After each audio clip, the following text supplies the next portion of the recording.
देखिए दोस्तों, अगर आपको सफर पर जाना हो तो आप अपने साथ कौन सा सामान लेंगे? आप वही सामान लेंगे जिसकी आपको जरूरत पेश आनी है। आपने अगर ज्यादा सामान ले लिया तब भी आप परेशान होंगे, अगर आपने कुछ सामान छोड़ दिया तब भी आपको परेशानी का सामना करना होगा।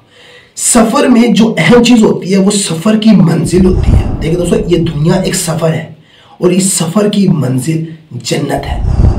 हम इस दुनिया के सफर में ज्यादा पैसा कमा रहे हैं, दौलत कमा रहे हैं, ज्यादा रिश्तेदारियां दोस्तियां बना रहे हैं, और कोई दोस्त मुझसे नाराज ना हो, हम इसके लिए कुछ भी करने को तैयार होती हैं। लेकिन हम इस सफर में अपने साथ सिर्फ और सिर्फ एमाल लेकर जाएंगे जो हमारी कब्र में काम आएंगे। हम एमाल तो कमा नहीं रहे हैं, लेकिन पैसा, दौलत, रिश्तेदारियां, दोस्तियां, ये हम बहुत ज्यादा इसके पीछे भाग रहे हैं। हम क्यों परेशान हैं? क्योंकि हम अल्लाह को याद नहीं करते। हम दुनियादारी के पीछे भाग रहे हैं, ज्यादा पैसा, ज्यादा दौलत कमाने के पीछे हम भाग रहे हैं।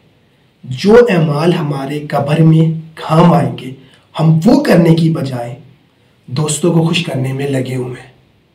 जनाब, इस जिंदगी का हमारा एक एक लम्हा बहुत कीमती है, लेकिन हम ये लम्हात उन कामों में जाया कर रहे हैं जिनका कोई फायदा ही नहीं है।